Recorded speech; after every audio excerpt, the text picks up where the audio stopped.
Like millions of turkeys across the land, the St. Louis Cardinals could become just one more dead bird in their Thanksgiving Day game in Dallas against the Cowboys.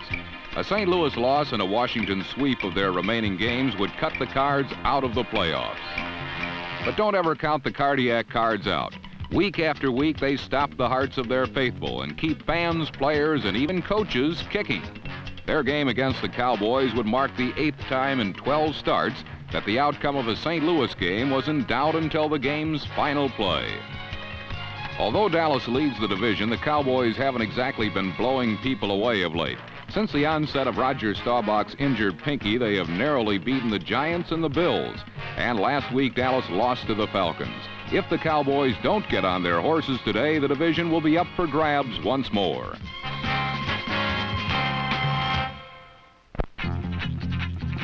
Since their last game, which the Cardinals won, bad blood has developed between the two teams, an added element to the game which was seized upon by Cowboy fans who decked the walls with signs. This one is our choice for the best of the Thanksgiving Day category. But on this day, when millions were at home giving thanks, some signs belied the peaceful nature of the holiday.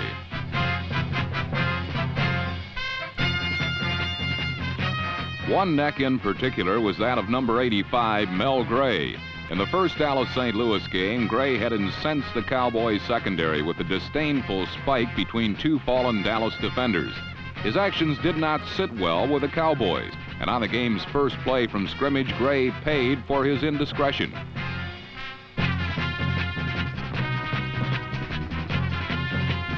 On a seemingly harmless play, Gray's arm was injured and he was forced to sit out the remainder of the first half. In fact, Gray in particular and the Cardinal offense in general was missing for most of the opening half.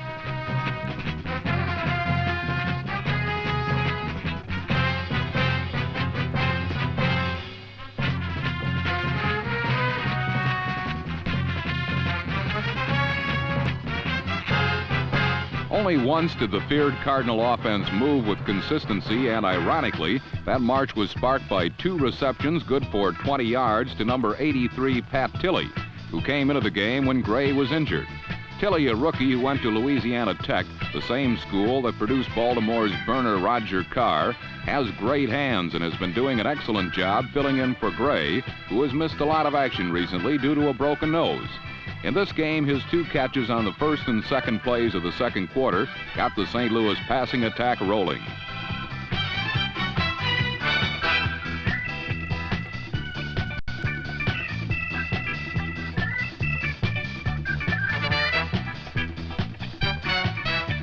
Three hard completions for 42 yards brought the ball to the 4-yard line, from where Steve Jones followed number 64, guard Bob Young, right over Leroy Jordan for the touchdown. But on the play, the Cardinals were called for holding, nullifying the touchdown. Can you guess who the guilty party was? Number 88, J.V. Kane, was called for holding, but his penalty was quickly offset when on the very next play, number 42, Randy Hughes, was called for interfering with Ike Harris.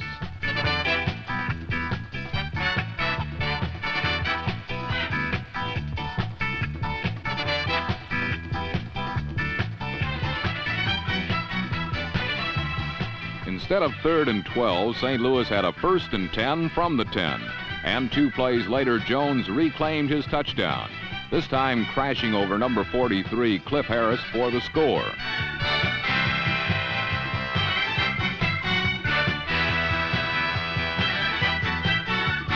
Jones, a 200-pounder, is often used when the Cardinals get in close, and his goal line power run had brought another St. Louis scoring drive to a successful conclusion. While Jim Hart was beginning to find the range, Roger Staubach was having another inconsistent passing day. It's hard to say how much the injured finger is affecting him, although Staubach claims not at all. And part of his showing could be attributed on this play to 10 bad fingers of Scott Laidlaw.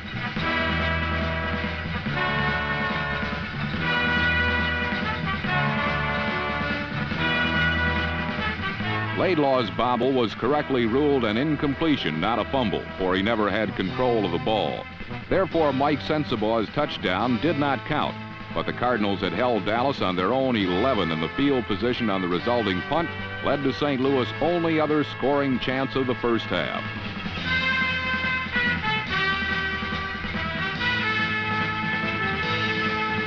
On a fake field goal, Roger Worley failed to get the first down, an opportunity that had been set up by poor Dallas passing. So on Dallas' next possession, Roger did it with his legs.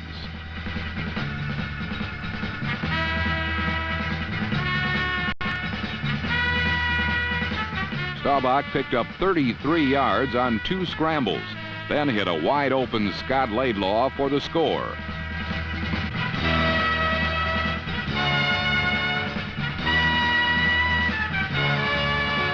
Each team would mount just one scoring drive until just over 2 minutes remained in the half as both teams gave ground grudgingly.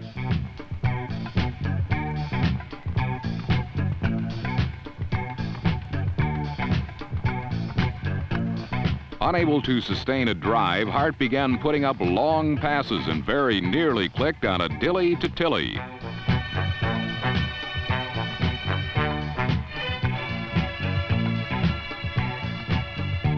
Both teams' offenses were frustrated, and it was after just such a non-gaining drive by Dallas, which was forced to punt, that the pivotal play of the first half unfolded. With just 72 seconds left in the half, Dallas successfully completed a fake punt pass play from Danny White to Benny Barnes, good for 43 yards.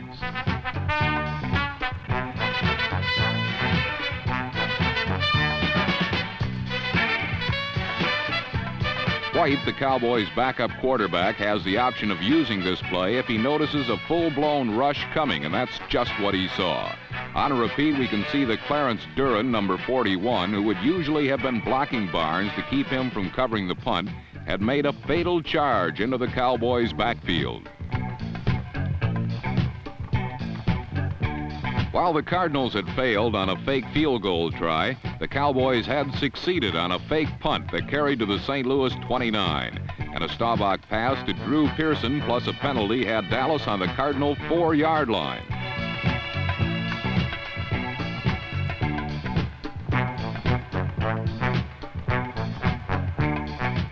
Despite his hands-off gesture, number 67, Larry Stallings, was called for piling on.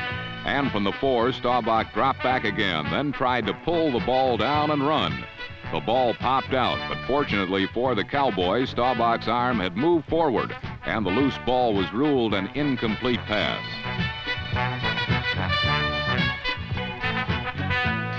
With 20 seconds left, Staubach this time rolled out. Though the play was an option pass or run, he took no chances this time and rolled in for the go-ahead score.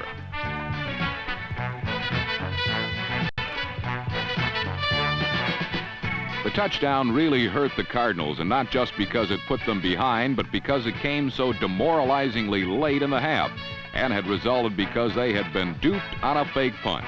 Score at halftime, Dallas 14, St. Louis 7.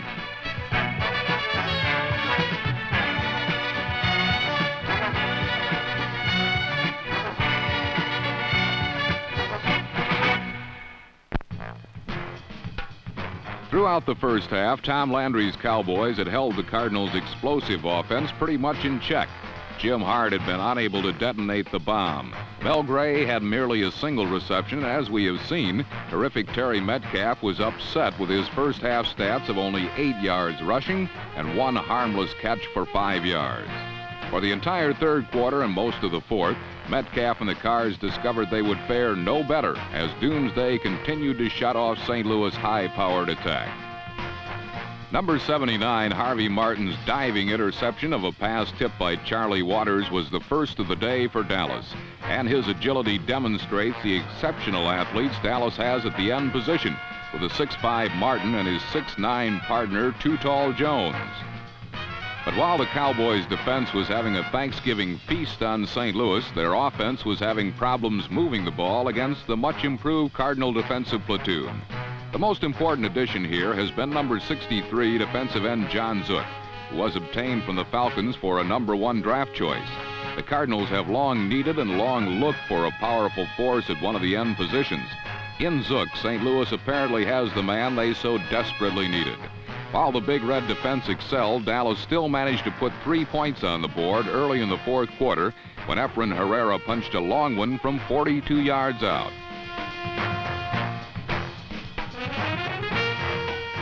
Dallas' lead was increased to 10 over the Cards with much of the final period yet to be played.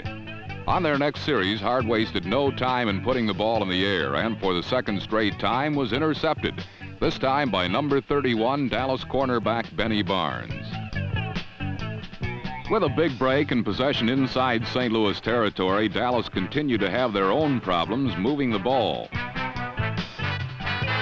After going nowhere on the ground and 2 downs on the third, Staubach went for the deep 6 to Drew Pearson, but number 43 St. Louis cornerback Norm Thompson made an excellent save, and Dallas was forced to punt. Here was to come one of the key plays in this critical game. Dallas was kicking from the Cardinal 41, and their strategy was for punter Danny White to go for the coffin corner. His punt bounced into the hands of Tom Henderson, who on a great effort spiked it out of bounds on the 4. A repeat of this key play shows Henderson, number 56, was the outside man, who sped around 2 Cardinal blockers and shook off a third to get to the punt, and then guided out of bounds on the 4-yard line. It was an exceptional individual effort and the kind of play that makes the members of the special teams so valuable in the NFL. None more so than Henderson, a second-year linebacker from Langston, who was the Cowboys' first draft pick a year ago and is being groomed to replace either Leroy Jordan or D.D. Lewis. The punt put the already burdened Cardinal attack deep in a hole, and after 2 one-yard thrusts on the ground, Hart from his own end zone threw deep and almost connected.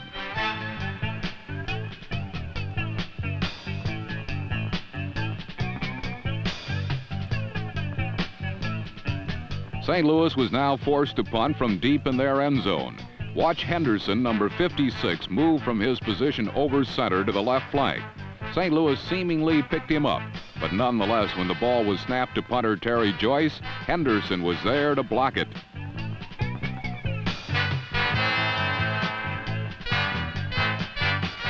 Another great effort by Tom Henderson and the Cowboys special teams had paid off, this time in a safety that gave Dallas 2 points and increased their lead to 12 points.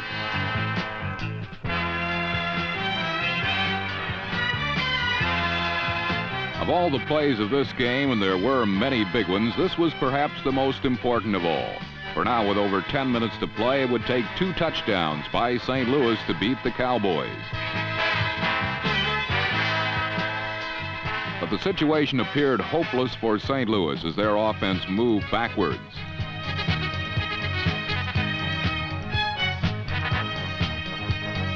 When Jim Hart suffered a rare sack on Randy Hughes' safety blitz, the Cardinals had to punt the ball away. But again, punter Terry Joyce participated in a less than pleasant way. Joyce's pure drop of a perfect center snap and the Cowboys' quick coverage of the error resulted in a 14-yard loss for St. Louis and another fine opportunity for Dallas in enemy territory. But just when things looked darkest for the Cardinals, the fortunes of the game suddenly changed. On a rollout to his right, Roger Staubach fumbled the ball, which St. Louis recovered on their own 32. The Cardinal offense was presented with another opportunity, and for the first time since early in the second quarter, they were up to the task as Jim Hart began a passing barrage that took them to the Dallas 24.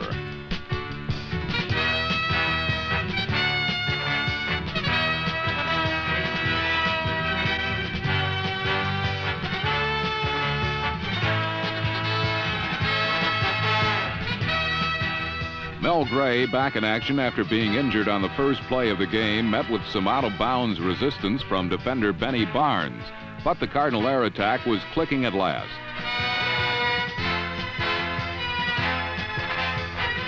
However, when Hart passed high to Terry Metcalf over the middle, the little setback was unable to reel the ball in, and the Cardinals' promising drive faced a 3rd and 10 challenge.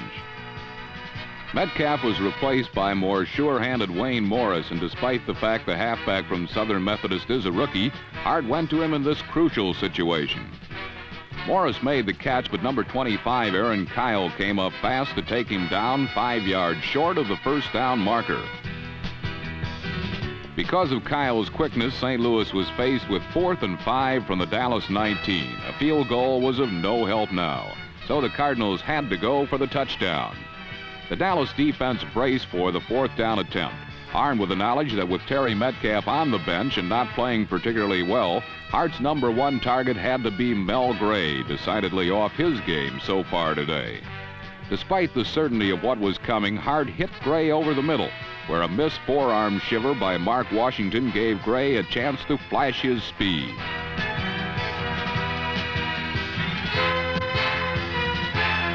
The Hart-to-Gray partnership had finally exploded by combining for a clutch touchdown in a crucial spot. St. Louis now trailed by 5 with less than 2 minutes remaining in the game. But this type of pressure situation is de rigueur for the Cardiac Cards. It was now up to the Cardinal defense to keep Dallas from a first down on the next series in order to give the offense any time at all to score a touchdown. The Cowboys never had a chance as red shirts poured in on every down and forced Dallas to give up the ball. But after 3 straight incompletions, Hart was in a hole. 4th and 10 from his own 37 as he went back for a pass he had to complete. Somehow, Ike Harris had worked his way free and clear as he came across the middle for the vital first down, and on the next play, Hart placed a beauty into the arms of Mel Gray at the right sideline. The perfect pass covered 27 yards all the way to the Dallas 13, and in typical fashion, the last-minute momentum belonged to St. Louis. From the 13 with 48 seconds showing, Hart saw J.V. Kane open in the end zone, but Dallas quickly recovered. On the near-miss touchdown, Hart saw Kane streaking into the open, pumped once, and was forced to throw off balance. If the pass had more on it, the Dallas defenders wouldn't have been able to converge on their collision course with J.V. Kane. Kane pleaded interference to no avail, but St. Louis still had 41 seconds to score. On second down, Tom Henderson, number 56, playing in the middle of a prevent defense, made another very important play using his great speed to stop Terry Metcalf at the 8.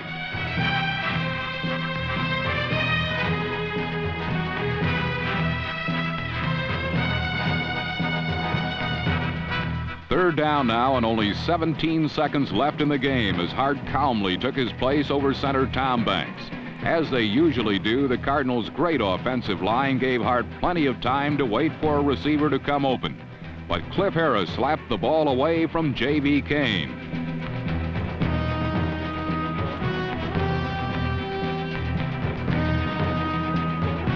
The game and perhaps the Cardinals' chances for making the playoffs for the 3rd straight year rested on one final play from the Dallas 8. One last go for the Cardiac Cards against the Doomsday defense.